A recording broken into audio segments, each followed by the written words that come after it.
കേരള സർക്കാരിന്റെ കീഴിൽ ഒരു സ്ഥിരജോലി ആഗ്രഹിക്കുന്നവർക്ക് പുതിയൊരു അവസരം കൂടി ഇപ്പോൾ കേരള സ്റ്റേറ്റ് വാട്ടർ ട്രാൻസ്പോർട്ടിലേക്ക് വിളിച്ചിട്ടുണ്ട്. അതിന്റെ ഡീറ്റെയിൽസ് നമുക്ക് നോക്കാം.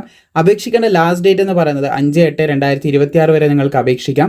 അപേക്ഷിക്കേണ്ട കാറ്റഗറി നമ്പർ 051/2026 ഈ കാണുന്ന കാറ്റഗറി നമ്പറിലൂടെ കേരള PSCന്റെ വെബ്സൈറ്റിൽ വൺ ടൈം രജിസ്ട്രേഷൻ നിങ്ങൾ കംപ്ലീറ്റ് ചെയ്തിട്ടുണ്ടെങ്കിൽ അതിൽ ലോഗിൻ ചെയ്ത് നിങ്ങൾക്ക് അപേക്ഷിക്കാം.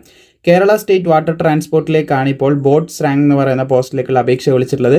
60-700 വരെയൊക്കെ ശമ്പളം ലഭിക്കുന്ന ഒരു പോസ്റ്റാണിത്. നിലവിൽ 7 വേക്കൻസിയാണ് റിപ്പോർട്ട് ചെയ്തിട്ടുള്ളത്. വേക്കൻസി വിലയിരുത്തി അപേക്ഷിക്കാതിരിക്കേണ്ട. യോഗ്യതയുണ്ട്, താല്പര്യമുണ്ട്, തീർച്ചയായിട്ടും നിങ്ങൾ അപ്ലൈ ചെയ്യുക. മെത്തേഡ് ഓഫ് അപ്പോയിൻമെന്റ് എന്ന് പറയുന്നത് ഡയറക്റ്റ് റിക്രൂട്ട്മെന്റ് ആണ്. യോഗ്യതകൾ എല്ലാവർക്കും അപേക്ഷിക്കാം. യോഗ്യതകൾ നോക്കുകയാണെങ്കിൽ 18 to 40 വയസ്സ് വരെയുള്ളവർക്ക് അപേക്ഷിക്കാം.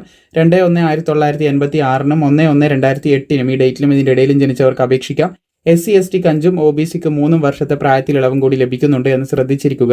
പിന്നെ അതുപോലെ തന്നെ 10ാം ക്ലാസ് വിജയമാണ് യോഗ്യതയായിട്ട് പറഞ്ഞിട്ടുള്ളത്. അതിൻ്റെ കൂടെ നിങ്ങൾക്ക് ആവശ്യമായിട്ടുള്ളതാണ് വാലിഡ് റാങ്ക് ലൈസൻസ് കൂടി പറയുന്നുണ്ട്. MMDൻ്റെ കീഴിൽ ഇഷ്യൂ ആയിട്ടുള്ള നിങ്ങൾക്ക് കാണാൻ സാധിക്കുന്നതാണ് റാങ്ക് ലൈസൻസ് കൂടി അത്യാവശ്യം, അതായത് നിർബന്ധമായിട്ടുണ്ടായിരിക്കണം എന്നുള്ളൊരു കാര്യം കൂടി ഇവിടെ പറയുന്നുണ്ട്. അപ്പോൾ വൺ ടൈം രജിസ്ട്രേഷൻ കംപ്ലീറ്റ് ചെയ്തവർക്ക് ഇപ്പോൾ തന്നെ അപേക്ഷിക്കാം.